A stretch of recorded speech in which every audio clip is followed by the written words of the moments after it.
Hey guys, welcome to Learn Robotics Studio. My name is Liz, and today I'm going to be talking about the Anet A8.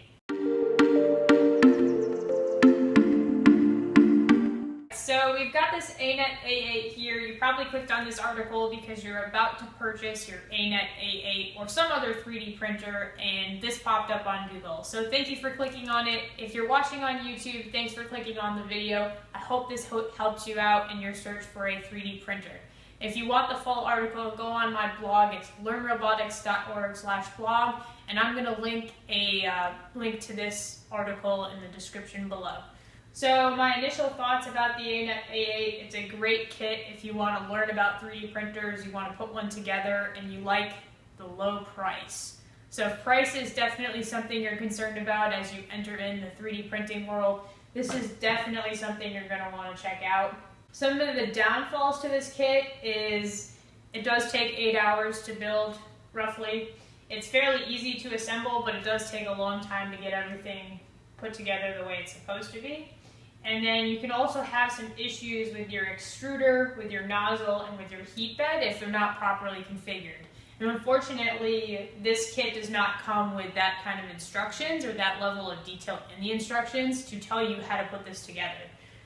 So you could struggle with getting this set up, getting the filament fed properly for months if you don't have the right tools and tricks to know how to do that. So I'm going to be compiling another article on the blog and possibly a video to accompany it on how to set this up properly, how to level your heat bed, how to feed in your filament so that you don't go through the same frustration that I went through when I first got this kit. Would I buy another Anet A8 for this lab? Absolutely not. I think that at this point in time I understand the fundamentals of 3D printing. I kind of get how this is set up. And at this point in time I'm looking for something that I can just load my G-code onto, print out an object, and not really have to fiddle with it. And this thing, I'm constantly adjusting, I'm constantly having to buy spare parts. And you know, when you're busy doing other things, you've got code you want to write, you've got other electronics, you've got other projects, I'm teaching classes. I don't really want to have to be around this thing like watching it every second. I also don't want to have to be checking on it, you know, every 10 minutes to make sure that the bed is still level, that the extruder is still pushing out filament. Also don't want to have to worry about this thing sparking and catching on fire. So if I were to buy another one for like high volume production, definitely wouldn't buy this. I'm really interested in checking out the Flash 4 3D printer, and Dremel makes a 3D printer that looks pretty good. And I've got links to both of those, both below in the description, and if you're watching this on my blog, then you can check out the links on there as well. So yeah, that's kind of like my overall thoughts. In terms of filament, I'm running PLA on this right now.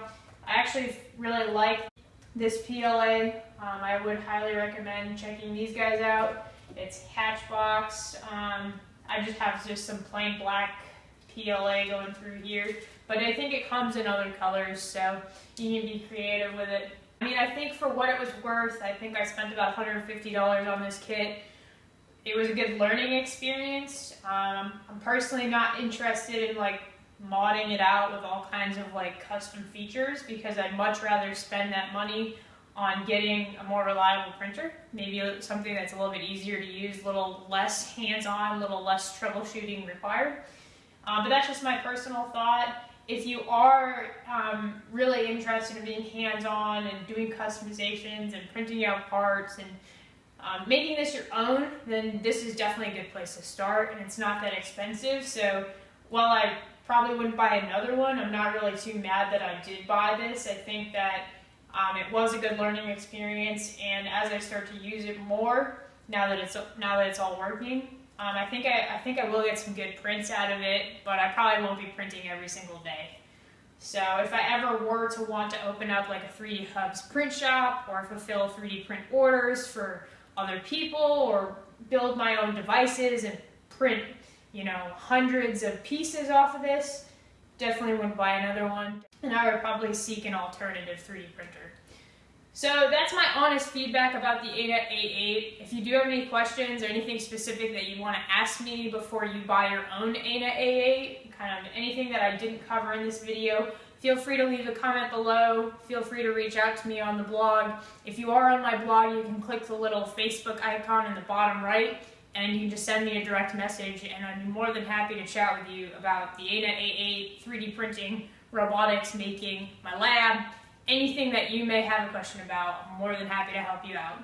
So thank you. Thanks for joining me in the studio. My name is Liz, and I'll see you in the next one.